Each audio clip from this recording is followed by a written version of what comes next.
मार्च से आप लोग पब्लिक के बीच में क्या ऐलान करना चाहती हैं? इस तिरंगा मार्च से ये संदेश देना चाहते हैं, जिस प्रकार से सबसे पहले तो ये खुशी का वातावरण है। ऑपरेशन सिंदूर जिस प्रकार से सफल हुआ और सेना ने जो अपना शौर्य और पराक्रम दिखाने का काम किया है, सेना के शौर्य के सम्मान में, सेना के पराक्रम के सम्मान में और संपूर्ण सेना के सम्मान में, भारतीय सेना के सम्मान में, सिर्फ हम ही नहीं पूरा देश, पूरा भारतवर्ष के हर एक शहर में ये तिरंगा मार्च निकल रहा है, तिरंगा यात्रा निकल रहा है। हम सब गौरवान्वित हैं, हमें गर्व है अपने भारतीय सेना के ऊपर और ऑपरेशन सिंदूर की सफलता की खुशी में ये मार्च निकला है, उनके सम्मान में निकला है।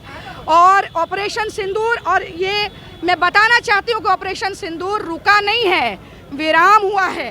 और भारत के यशस्वी प्रधानमंत्री ने क्लियर शब्दों में कह दिया है कि अब जो आंख दिखाएगा, सुन लीजिए, अब आपको मिट्टी में मिला दिया जाएगा। ये बात, ये तो ट्रेलर था, पूरा पिक्चर बाकी है। फिर कह रही हूँ विराम हुआ है, रुका नहीं ऑपरेशन सिंदूर।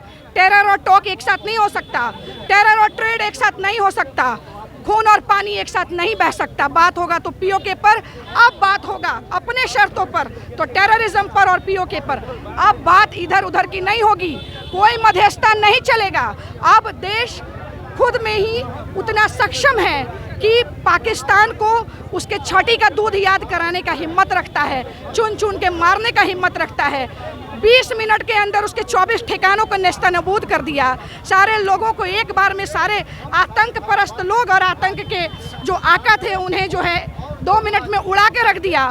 तो सबने देखा है कि भारत ने क्या किया है और भारत क्या कर सकता है, और जिसका क्लियर रूप से 2 महिलाओं ने ब्रीफिंग किया, ये भी हमारे लिए गर्व का विषय है। और ये संभव मोदी है तो ही मुमकिन था, और मोदी जो है ये सबको पता था। देखिए, हो सकता है हमारे देश में छुपे कुछ गद्दार बार बार मोदी से सवाल करते हैं, लेकिन इन पाकिस्तानियों को खूब पता था कि मोदी है तो कूटेगा ज़रूर, और मोदी ने कूटा है पकड़ के, ऐसा कूटा है, ऐसा कूटा है कि आने वाली 7 नस्लें भी याद रखेंगी।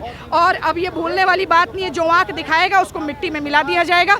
ये क्लियर शब्दों में खुली चेतावनी, पूरा विश्व भी इसका गवाही दे रहा है, ये खुली चेतावनी है। जिस तरह हमारी बहनों का, जिस तरह से हमारी बहनों के सिंदूर को धर्म पूछ के मिटाने का काम किया गया है, तो ऐसे में हमारे देश के प्रधानमंत्री ने इसका नाम ऑपरेशन सिंदूर इसीलिए रखा कि एक एक बहन के मांग के उजड़े सिंदूर की हम बदला लेंगे और पूरी तरह बदला लेंगे। और ये भी चेतावनी देते हैं कि आने वाले समय में अगर ऐसा काम करोगे, even a single attack will be considered as a war. ये उन्होंने बोला है, एक भी आतंकवादी हमला होगा तो वो युद्ध के समान होगा, पीछे नहीं हटा जाएगा।